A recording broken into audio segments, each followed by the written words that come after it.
Bonjour, nous allons examiner aujourd'hui quelles sont les prérogatives des organisations syndicales de salariés dans l'entreprise. Dans l'entreprise, l'organisation syndicale va pouvoir négocier avec l'employeur des accords collectifs. Ce sera le plus souvent des accords d'entreprise, parfois des avenants à l'accord d'entreprise, et dans les plus grandes entreprises, on peut trouver également des conventions collectives d'entreprise. Cela signifie que l'organisation syndicale va élaborer des revendications professionnelles en matière de travail, en matière d'emploi. Elle aura à constituer la délégation syndicale qui va aller négocier avec l'employeur, délégation syndicale qui va être constituée du délégué syndical, plus un ou deux salariés ou davantage, quand il y a des accords plus favorables dans la branche ou dans l'entreprise. Cette délégation syndicale, elle va co-conduire la négociation avec l'employeur.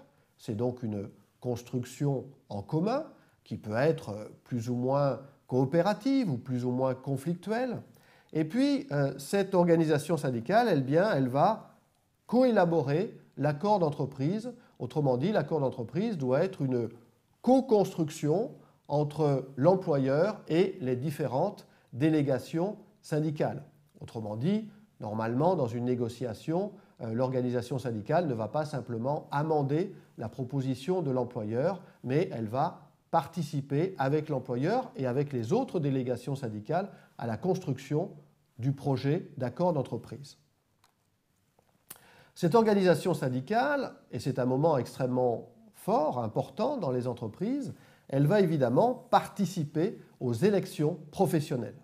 Cela signifie que l'organisation syndicale va négocier avec l'employeur le protocole d'accord préélectoral qui va définir les modalités d'organisation des élections.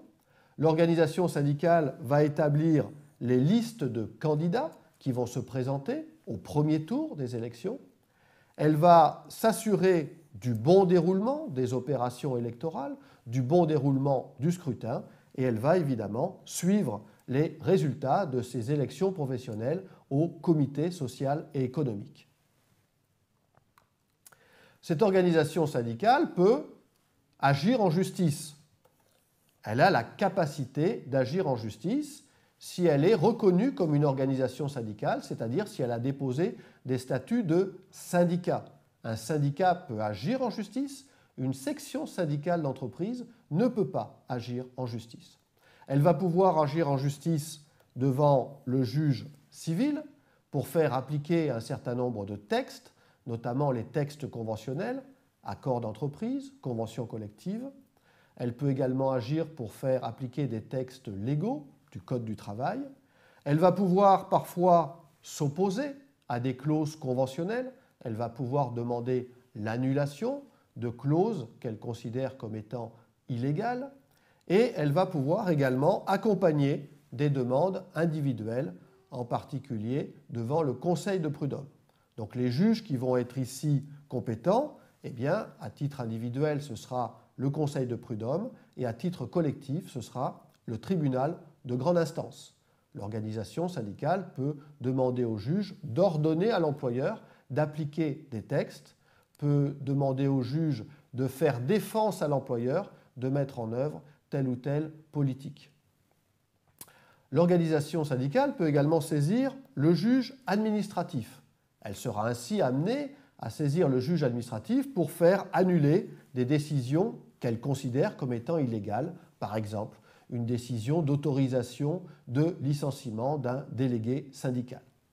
Elle peut également saisir le juge pénal en déclenchant des actions pénales. Elle peut également se constituer partie civile sur des actions pénales. Par exemple, l'organisation syndicale peut se constituer partie civile sur un procès-verbal qui a été établi par l'inspecteur du travail, notamment en cas d'infraction en matière de santé, sécurité. En cas d'infraction en matière de représentation du personnel, c'est le fameux délit d'entrave. Et puis, dans un certain nombre de cas, l'organisation syndicale va pouvoir saisir les juges européens, la Cour de justice de l'Union européenne de Luxembourg et la Cour européenne des droits de l'homme de Strasbourg. L'organisation syndicale peut également être amenée à déclencher des conflits collectifs dans l'entreprise ou bien à accompagner les salariés qui ont déclenché le conflit collectif. Concernant la grève, cette grève n'est pas obligatoirement déclenchée par les organisations syndicales, mais quand elles sont présentes dans les entreprises, eh bien, c'est dans leur fonction d'accompagner le conflit collectif. Cela signifie que les organisations syndicales vont participer à l'élaboration des revendications professionnelles, et c'est évidemment un des critères essentiels de la licéité de la grève. La grève doit avoir pour objectif la satisfaction de revendications professionnelles. L'organisation syndicale va être souvent amenée à organiser le conflit collectif, à organiser les modalités de la grève dans l'entreprise ou à proximité de l'entreprise, notamment en termes d'information, de communication. Et puis, c'est un point essentiel, il ne suffit pas de déclencher un conflit ou d'accompagner un conflit, il faut pouvoir mettre fin au conflit.